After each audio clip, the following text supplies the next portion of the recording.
നമസ്കാരം, ഞാൻ സുമേഷ് ചാത്തൻകുളം. ഞാനിപ്പോൾ ഈ വീഡിയോയിൽ വരുന്നത് നമ്മളിപ്പോൾ ഒരു പ്ലോട്ടൊക്കെ വീട് വയ്ക്കാൻ എന്തെങ്കിലും ഒരു കാര്യത്തിന് വാങ്ങിക്കുന്നു വയ്ക്കാം. അതിൻ്റെ ആധാരം, അതായത് ഡോക്യുമെൻറ്റ്സ്, ബേസിക് ഡോക്യുമെൻറ്റ്സ് എന്ന് പറഞ്ഞാൽ എന്താണെന്ന് ഡിഫൈൻ ചെയ്യാനാണ് വരുന്നത്.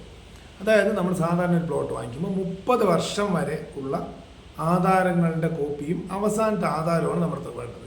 ഫോർ എക്സാമ്പിൾ, നമ്മൾ കഴിഞ്ഞ കൊല്ലം അല്ലെങ്കിൽ ഇപ്പോൾ ഒരാളുടെ അടുത്ത് പ്ലോട്ട് വാങ്ങിക്കാൻ പോകണം. അയാൾ ആ പ്ലോട്ട് 5 സെൻറ്റായിട്ട് വാങ്ങിയത് കഴിഞ്ഞ കൊല്ലമാണെന്ന് വയ്ക്കുക.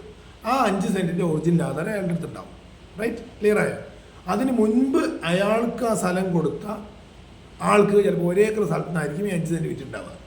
അപ്പോൾ ആ ആളുടെ 1 ഏക്കർ സ്ഥലത്തിൻ്റെ ഒറിജിനൽ ആധാരം ഇദ്ദേഹത്തിന് കിട്ടില്ല. ബിക്കോസ് അയാൾ കുറേ ആൾക്കാർ കൊടുത്തിട്ടുണ്ടല്ലോ, അല്ലെങ്കിൽ കുറേ 1 ഏക്കർ സ്ഥലം ഉണ്ടല്ലോ, അതിൽ 5 കൊടുത്തുള്ളൂ. അപ്പോൾ അങ്ങനത്തെ ഉള്ള ആധാരത്തിനാണ് ഈ കോപ്പി ഉണ്ടാവും. അതിൻ്റെ ആ 1 ഏക്കർ സ്ഥലം വന്നത് വീണ്ടും ചിലപ്പോൾ ഒരു 1 ഏക്കർ എന്ന് പറഞ്ഞാൽ 100 സെൻറ്റ്, ഒരു 300 സെൻറ്റിൽ നിന്ന് 3 ഏക്കറിൽ നിന്നാണ് ആ 1 ഏക്കർ ഡിറൈവ് ചെയ്തിരിക്കുന്നത് വയ്ക്കുക ഈ 30 കൊല്ലത്തിനുള്ളിൽ.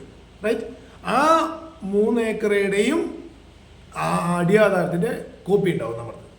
റൈറ്റ്, ഉണ്ടാവണം കോപ്പി. ഇല്ലെങ്കിലോ അത് എവിടെ നിന്ന് കിട്ടാം? നമുക്ക് സർട്ടിഫൈഡ് കോപ്പി, അതിൻ്റെ നമ്പർ കിട്ടിക്കഴിഞ്ഞാൽ സർട്ടിഫൈഡ് കോപ്പി നമുക്ക് രജിസ്റ്റർ ഓഫീസിൽ നിന്ന് എടുക്കാം. ഇതാണ് ഈ ആധാരങ്ങളുടെ. ഇനി വേറൊരു കേസ്, ഈ 5 സെൻറ്റ് നമ്മൾ വാങ്ങി, അല്ലെങ്കിൽ ഇപ്പോൾ വാങ്ങിക്കാൻ പോകുന്നത്, അതിന് 2 കൊല്ലം മുമ്പാണ് ആൾ സ്ഥലം വാങ്ങിക്കുക 5 സെൻറ്റായിട്ട്. അതിൻ്റെ അടുത്ത് അതിൻ്റെ ഒറിജിനൽ ഉണ്ടാവും. അതിന് മുമ്പും ഞാൻ നേരത്തെ പറഞ്ഞ കേസിൽ 1 ഏക്കർ സ്ഥലത്ത് 5 സെൻറ്റ് സ്ഥലം വാങ്ങിക്കുമ്പോഴാണ്. അതിന് മുമ്പ് ഇയാൾക്ക് കൊടുത്താലും 5 സെൻറ്റിൻ്റെ ആയിട്ടാണ് ഇയാൾ കൊടുത്തെങ്കിൽ ആ അടിയാധാരത്തിൻ്റെ ഒറിജിനൽ ഇദ്ദേഹത്തിൻ്റെ കയ്യിലുണ്ടാവും. അത് നമ്മൾ കളക്ട് ചെയ്യണം. ക്ലിയർ ആയോ? ലോജിക്ക് മനസ്സിലായോ?